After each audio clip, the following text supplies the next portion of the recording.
fighting game genre is really well known in gaming and pop culture. Even people that don't play games could tell you who these characters are. But even with how popular the genre is casually, taking a look at player counts for all the biggest fighting games will show numbers that pale in comparison to the titans of gaming right now, which are of course MOBAs and shooters. And why is that? Well, I think it's because fighting games and the genre itself are a niche in concept, and what I mean by that is, the appeal of fighting games will only really click with a select few people. And here's why.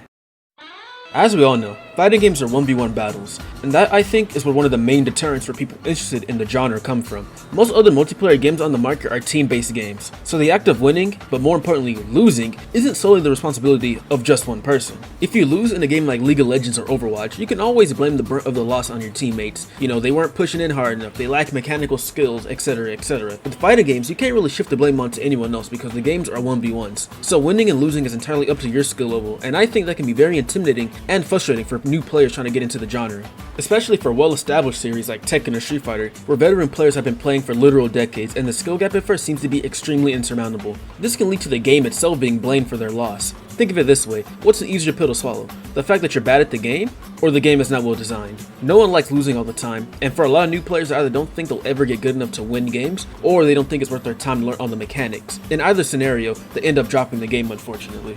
One of the most infamous things about fighting games are their incredibly steep learning curves. Once again, anyone new that's just trying out the genre will no doubt be intimidated by the absolute myriad of things that fighting games require the player to know in order to play at a somewhat decent level. This goes beyond just combos. In fact, combos are some of the easiest and most straightforward things to learn in a fighting game. The real difficult stuff are things like how to properly space yourself, how to defend, playing neutral, combo conversions, Backdash, rolling cancels, block strings, BS meter, chicken block, chip damage, corner carry. I feel like new players are extremely overwhelmed by having to learn all these new skills that for the most part don't really translate over in between genres. And notice the word that I've been using quite frequently in this video, which is learning. Bear with me as I try to explain this next point without sounding like a condescending douchebag. But basically, a core part of the fighting game experience is learning. Learning matchups, learning combos, learning how to effectively get into your win condition, etc.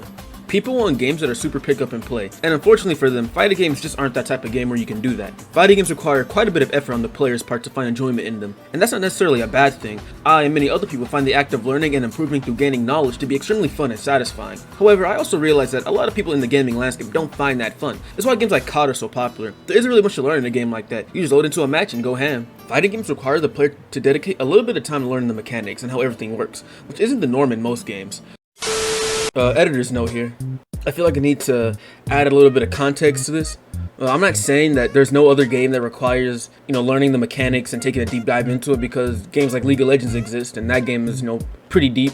Same with every other MOBA. I'm just saying that, like, in general, I feel like a lot of people don't want to do that, especially for fighting games for some reason, probably because of the earlier reasons I mentioned, like it being a 1v1 and whatnot. So yeah, I just feel like I need to say that. I'm not saying that there is no other game that requires a lot of learning.